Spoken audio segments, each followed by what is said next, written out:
Her Har Mahadev, welcome back to my YouTube channel. आशा करती हूँ आप सब बहुत अच्छे होंगे, बहुत अच्छा कर रहे होंगे अपनी लाइफ में। तो सुबह मैं उठी और मैं बाहर का ऐसे ही वीडियो शूट कर रही थी और मैंने देखा एक चिड़िया अचानक से आके बैठ जाती है और इतनी तेज़ है कि मतलब वो हटती नहीं है, कितना भी मतलब वहाँ पे शोर करती हूँ लेकिन वो जाती नहीं है। बहुत खूंखार, एक बार उड़ती है फिर आके बैठ जाती है। फिर मैं जान रही थी बहुत तेज़ चिड़िया है। और चलिए फिर ब्लॉग स्टार्ट करते हैं कि मतलब आज मैं क्या पढ़ने वाली हूँ। बहुत दिन से मैंने कोई वीडियो अपलोड नहीं किया है तो मैंने सोचा चलो एक छोटा सा वीडियो अपलोड कर देती हूँ। तो एसएससी जीडी की जैसे नोटिफिकेशन आ चुकी है, मैंने ऑलमोस्ट अपना फॉर्म फिल कर लिया है। बस कुछ चीज़ें बची हुई हैं उसमें, मतलब सिग्नेचर लगाना बाकी है। पता नहीं कि वेबसाइट आज चल नहीं रही थी तो मेरा ये काम रह गया है। तो मैं नहा धो के थोड़ा बहुत काम वाम निपटा के सबसे पहले मैं मैथ पढ़ने लग जाती हूँ। जैसे कि मैंने आप सबको बताया कि मैथ में सूर्या बैच से कर रही हूँ, क्योंकि मैं एक बार सोची वहाँ से सारी क्लास कर लूँ, उसके बाद में एक कोई अच्छा सा बैच लेके उसमें से कंप्लीट कर लूँगी। यूपीएसआई भी मुझे साथ में देखना है, पर अभी आरडब्ल्यू पे जो भी है पुराना बैच पड़ा हुआ है और उसको मैंने भी परचेज़ नहीं किया। कुछ नया आए तब मैं मतलब सोचती हूँ कि मैं परचेज़ करूँगी बैच वगैरह। बाकी ऑफलाइन स्टडी पर मैं अब ज़्यादा फोकस करूँगी। तो सबसे पहले मैं नंबर सिस्टम की क्लास लेती हूँ।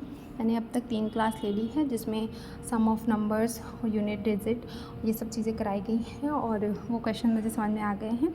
और ज़्यादा ऑनलाइन क्लासेस अब ना लेके मेरे पास जो बुक्स हैं उनसे रीजनिंग की प्रैक्टिस मैं करूँगी चैप्टर वाइज भी। बट अब मैंने ये सोचा एक चैप्टर एक दिन में नहीं लगाऊंगी, पर हाँ हर एक चैप्टर के लगभग, अगर मेरे पास उसमें 13-14 चैप्टर हैं तो उसमें से 5 से मतलब हर एक चैप्टर की 5-5 क्वेश्चंस लगाऊंगी। वो भी कितने टाइम में मैं कर पा रही हूँ ये भी। तो जैसे ही मैथ कंप्लीट हो जाती है मैं उसके बाद रीजनिंग की कोई क्लास नहीं लेती हूँ, बल्कि मैं रीजनिंग बुक से अपनी सॉल्व करती हूँ। क्योंकि मेरे पास एसएससी जीडी की बुक है और मैंने थोड़ा अपने घर पे सफाई की तो मुझे अरिहंत की रीजनिंग की बुक मिली, जो कि मेरे भैया पढ़ते थे। फ़िलहाल वो अब मतलब उन्होंने तैयारी छोड़ दी है क्योंकि वो घर में सबसे बड़े हैं तो उनको पापा का काम वगैरह भी देखना पड़ा, तो उन्होंने अपनी तैयारी छोड़ दी। और मैं इस बार जो है मैथ जो है कोई नोट्स नहीं बना रही। पिछली बार मैंने बनाया था, इस बार मैं डायरेक्ट सब रफ में कर रही हूँ क्योंकि ये प्रैक्टिस का खेल है। और मैं लिखने में बहुत ज़्यादा टाइम वेस्ट करती थी। मैं क्वेश्चन लिखती थी फिर उनको सॉल्व करती थी, लिखती थी टाइप वाइज और मार सुंदर सजा के। ऐसा इस बार मुझे कुछ नहीं करना है। फिर मेरी मम्मी बुला लेती कि आओ कुछ खाना बनाओ आके, तो मैं जल्दी से जाती हूँ, खाने की तैयारी करती हूँ और मैं सबके लिए कचौरी बनाती हूँ। फिर मैं आ जाती हूँ रीजनिंग पे। रीजनिंग मैंने खुद से सॉल्व की, बहुत सारा टाइम लगा।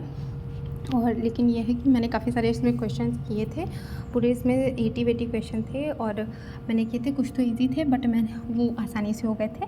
और ये है कि मैं बुक में मार्क लगा देती हूँ। मुझे ये नहीं पता है कि मुझे मार्क लगाना चाहिए या नहीं लगाना चाहिए, क्योंकि मैंने जब क्लिक कर लिया तो मैंने सोचा कि अगर मैं मार्क लगा दूँगी तो मैं जो दोबारा करूँगी तो मुझे आंसर पता रहेगा। तो मैं हो सकता है अपनी प्रैक्टिस में मतलब थोड़ी कंजूसी कर दूँ कि इसका आंसर यही होगा, बाकी ऑप्शंस में नहीं चूज़ करूँगी।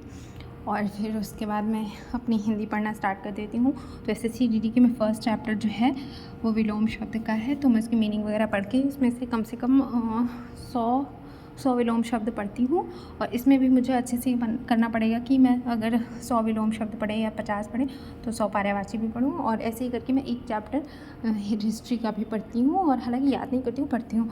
फिर अपने बच्चों को, ट्यूशन के बच्चों के क्राफ्ट वगैरह बनवाती हूँ और ऐसे ही मेरा पूरा दिन निकल जाता है। हाँ, आजकल मेरी वीडियोस नहीं आ रही है क्योंकि मैं खुद को थोड़ा ध्यान दे रही हूँ कि अपनी पढ़ाई को एक सिस्टम से फिर से स्टार्ट कर दूँ।